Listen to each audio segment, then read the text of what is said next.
Dust allergy, sinus, asthma, psoriasis 100% treatment శాస్త్ర పరిష్కారం కొరకు Neocare homeopathy MD doctor Bellamkonda Nageswara Rao గారిని సంప్రదించండి. నమస్తే, నేను Keshav. Welcome to Suman TV. తెలంగాణలో రాజకీయ నాయకులు ఒకరిపైన ఒకరు విమర్శలు చేసుకోవడం సహజం. కానీ ఇప్పుడు రాజకీయాలకు అతీతంగా బ్యూరోక్రాట్లు చేస్తున్నటువంటి స్టేట్మెంట్లు కూడా వివాదాస్పదం అవుతున్నాయి. వాటి చుట్టూ చర్చ జరగాల్సినటువంటి అనివార్యత వస్తుంది. స్మితా సబర్వాల్ గత ప్రభుత్వంలో చాలా కీలకమైనటువంటి పాత్ర పోషించినటువంటి అధికారి. ప్రస్తుత ప్రభుత్వంలో కూడా ముఖ్య బాధ్యతల్లోనే ఉన్నారు. అయితే ఆమె చేసినటువంటి ఒక కామెంట్ ఇప్పుడు వైరల్ అవుతుంది.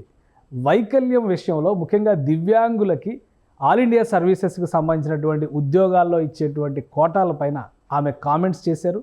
వీటిపైన తీవ్ర అభ్యంతరాలు వస్తున్నాయి.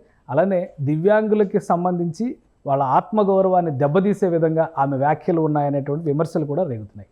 దీనికి సంబంధించి మనం మాట్లాడదాం. మనతో పాటు ఐఏఎస్ ట్రైనింగ్కి సంబంధించి, సివిల్స్ ట్రైనింగ్కి సంబంధించి ప్రత్యేకమైనటువంటి స్థానం తనకంటూ సంపాదించుకున్నటువంటి బాలలత గారు మనతో ఉన్నారు. బాలలత గారు, నమస్కారం. నమస్తే అండి. ఏంటి అసలు స్మితా సబర్వాల్ గారు చేసిన స్టేట్మెంట్ ఏంటి? మీకు వస్తున్నటువంటి అభ్యంతరాలు ఏంటి? ప్రధానంగా వైరల్ అవుతున్నాయి, బట్ ఒక క్లారిటీ కోసం మీరేం చెప్తారు? ఆవిడ డిఫరెంట్లీ ఏబుల్డ్ పీపుల్ గురించి కొన్ని అభ్యంతరకరమైన వ్యాఖ్యలు చేశారు. దానిలో ప్రధానంగా ఒక ఎయిర్లైన్స్ వాళ్ళు ఫిజికలీ ఛాలెంజ్డ్ వాళ్ళని పైలట్గా తీసుకుంటారా, ఒక ఫిజికలీ ఛాలెంజ్డ్ డాక్టర్ సర్జరీ చేస్తే మీరు ట్రస్ట్ చేస్తారా? అలాంటిది ప్రీమియం సర్వీసెస్ అయిన ఐఏఎస్, ఐఎఫ్ఎస్ వీటిలో ఫిజికలీ ఛాలెంజ్డ్ వాళ్ళు అంటే డిజేబుల్ పీపుల్ ఎందుకు ఉండాలి? వాళ్ళకి డెస్క్ జాబ్లే సరిపోతాయి, వాళ్ళకి ఇలాంటి జాబ్స్ అవసరం లేదు అవన్నీ ఆవిడ వ్యాఖ్యలు చేశారు.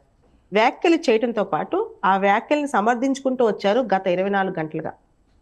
ఆవిడ as a community differently abled వాళ్ళ మనోగతాలు, వాళ్ళకి సంబంధించిన మానసిక స్థితి ఆవిడకి అర్థం కాలేదు. చాలామంది డిఫరెంట్ లేబుల్ వాళ్ళు అనేక కష్టాలకి, అనేక ఛాలెంజెస్కి వచ్చి సివిల్స్ దాకా లేదా గ్రూప్స్ ఎగ్జామ్స్ దాకా వస్తారు. వాళ్ళు ఆవిడకంటే జీవితంలో చాలా చూస్తారు. సామాజికంగా వాళ్ళు చాలా ఇబ్బందులు పడి వచ్చి ఉంటారు. వాళ్ళకి చాలా పెద్ద సంకల్ప బలం ఉంటుంది. వాళ్ళు నడవలేకపోయినా, చూడలేకపోయినా 10 మంది నడిపించగలరు, పనులు చేయించగలరు.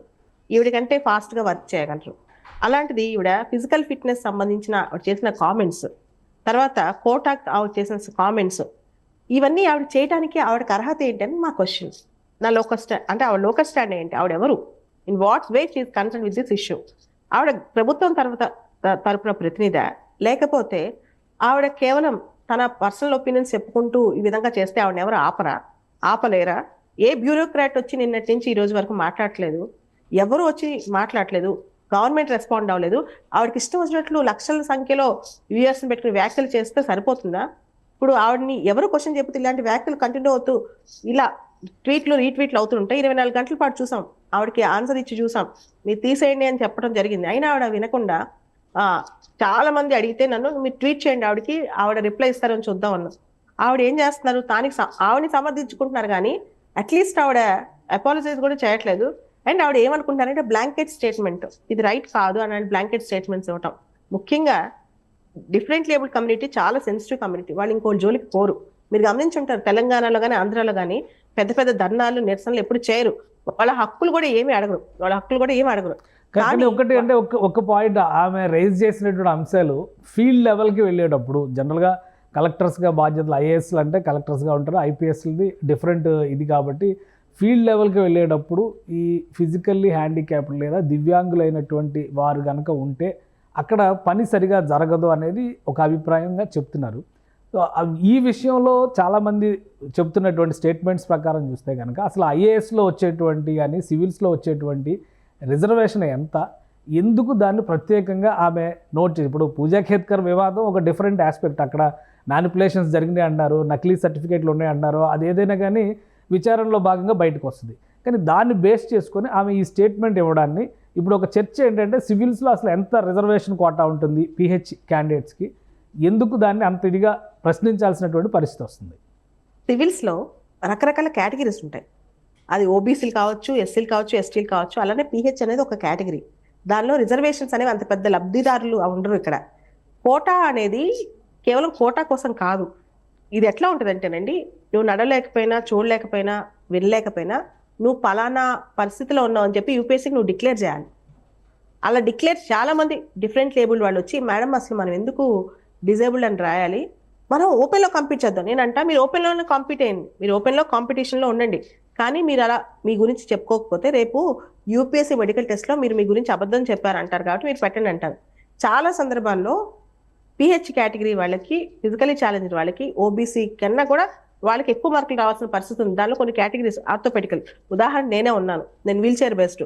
నాకు ఆల్మోస్ట్ ఎట్లా ఉంటుందంటే ఓపెన్ కట్ ఆఫ్ దగ్గర దగ్గర ఉంటుంది. ఇన్ఫ్యాక్ట్ నాకు ఆల్ ఇండియాలో 167 ర్యాంక్ వచ్చింది. అది నాకు ఓపెన్లో వచ్చింది. ఓపెన్లో నేను ఫైట్ చేశాను. ర్యాంకింగ్ అనేది డిజబిలిటీ బట్టి ఎవరు ఓపెన్లో ఇస్తారు. ఈ డిజబిలిటీ వస్తే 900 ర్యాంక్ 1000 ర్యాంక్ వస్తుంది.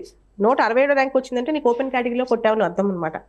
ఇవన్నీ అండ్ డిఫరెంట్ లేబుల్ వాళ్ళు కూడా డిఓపిటి వాళ్ళు ఇంక్లూడింగ్ సుప్రీంకోర్టు ఏం చెప్పిందంటే last year even IPS Indian police service కూడా వీళ్ళు అప్లై చేయొచ్చని సుప్రీంకోర్టు జడ్జ్మెంట్ ఇచ్చింది. సుప్రీంకోర్టు జడ్జ్మెంట్ ని క్వశ్చన్ చేయడానికి ఈవిడెవరు? Policy maker ఈవిడన్నా? ఈవిడ డిఓపిటీలో పాలసీ మేకర్లో కూర్చుని పిఎం ప్రత్యేక కమిటీ వేశారు ఈవిడ పేరు మీద? కాదు కదా. సో నువ్వు పార్లమెంటు కాదు, పాలసీ మేకర్ కాదు, జ్యుడిషియరీ కాదు. ఇన్ వాట్ స్టాండ్ అంటే నీకున్న స్టాండ్ ఏంటి దీనిలో, నువ్వెవరు దీనిలో, నీకున్న స్టేక్ ఏంటి దీనిలో? నా క్వశ్చన్.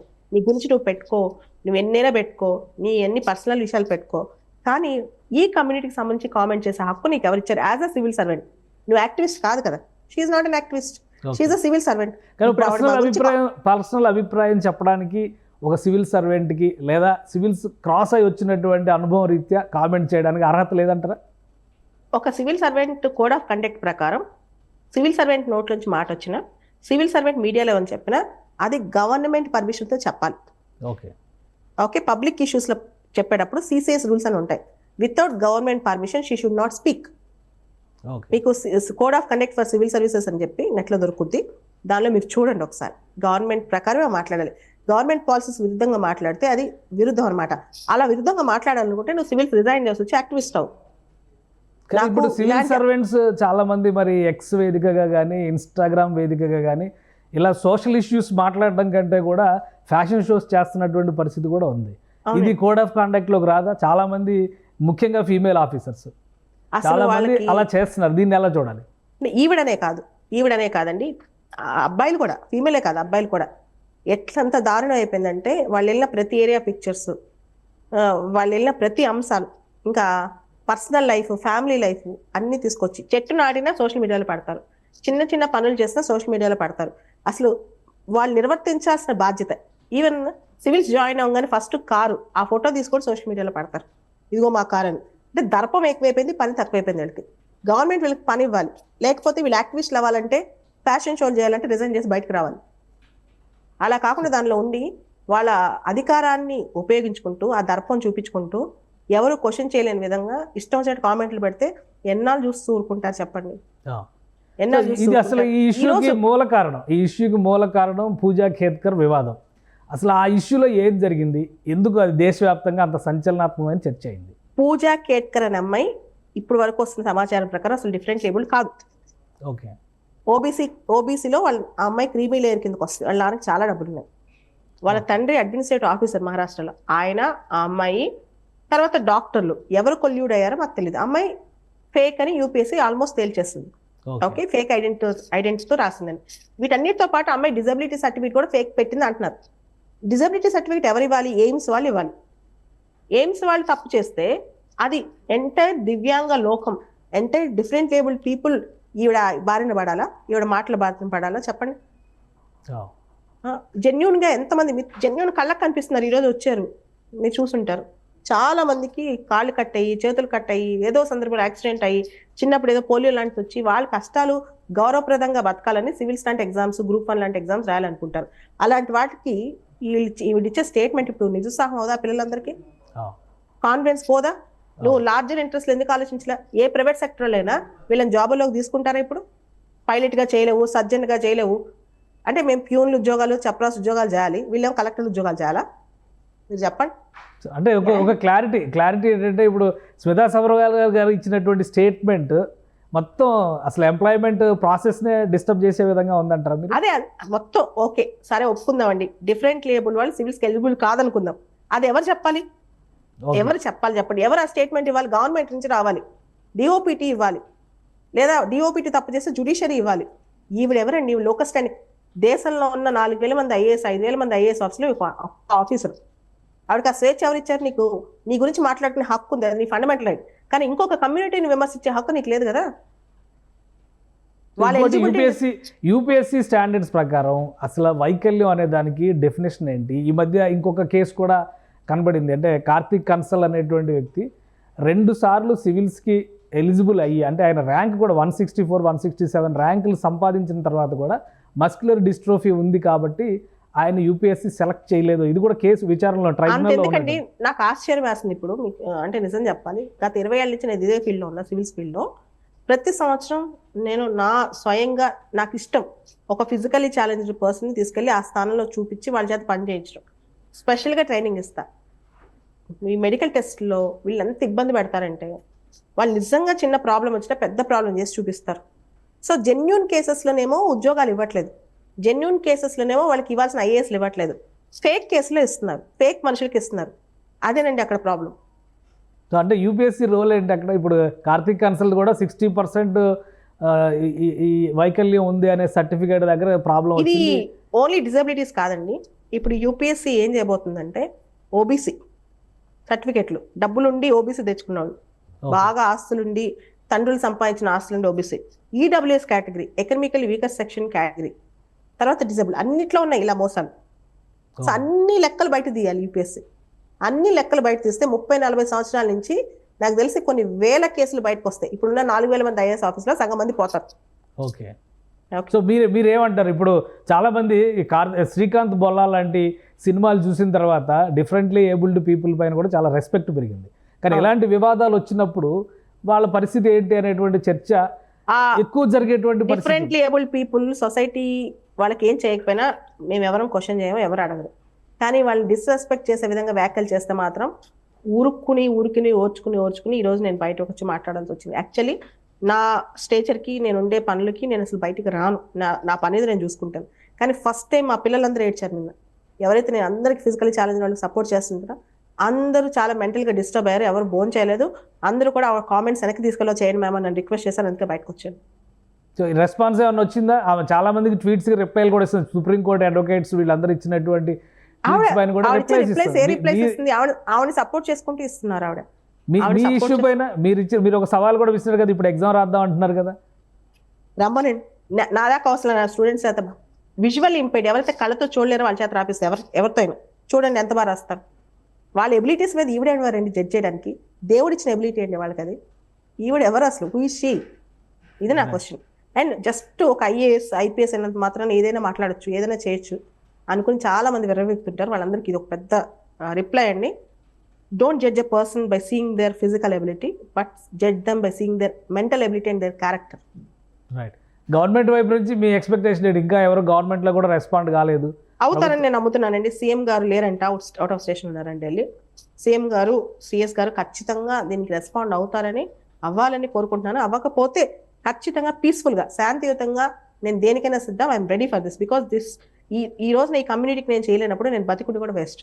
ఇలాంటి స్టేట్మెంట్స్ వచ్చినప్పుడు లిటరల్ గా చెప్తున్నాను, I'm going to do.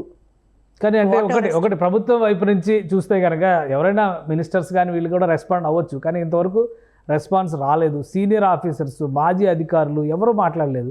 Smita Sabharwal గారికి అక్కడ ఉన్నటువంటి పలుకుబడి లేదంటే ఆమెకు ఉన్నటువంటి పట్టు వలన ఇదంతా జరుగుతుంది అనుకోవాలి. ఎందుకంటే ఇప్పుడే చూసాను నేను, హరీష్ రావు గారు ఫార్మర్ మినిస్టర్ స్టేట్మెంట్ నాకు వచ్చింది. ఆయన స్మితా సబర్వాల్ గారిని మేము సపోర్ట్ చేయట్లేదని చెప్పి ఒక స్టేట్మెంట్ ఇప్పుడే నాకు వచ్చిందండి, ఒక అరగంట క్రితం. గవర్నమెంట్లో ఉన్న వాళ్ళ పరిస్థితి మరి చూద్దాం.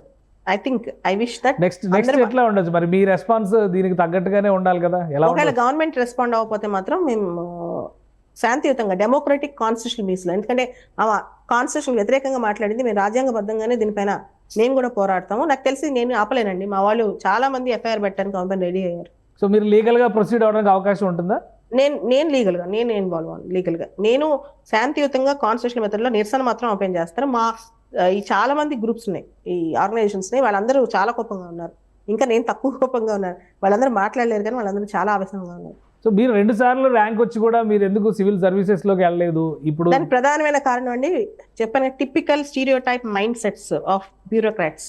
వీళ్ళు మారాలి, వీళ్ళు మంచి మాట్లాడడానికి ముందుకు రారండి, చెడు రాయడానికి ముందుకు వస్తారు. ఇప్పుడు ఒక మంచి కాజ్ ఇది, డిఫరెంట్ లేబుల్ కోసం మీ స్టాండ్ ఏంటో చెప్పమని చెప్పిన కాజ్. ఇప్పుడు వరకు ఒక్కళ్ళన్నా బయటకు వచ్చారా? ఒక్కళ్ళన్నా మాట్లాడగలిగారా? అంత ధైర్యం లేనప్పుడు ఐఏఎస్ అవుతాయంటి, ప్యూన్ అయితే అటెండ్ అయితే ఏంటండి, వేస్ట్.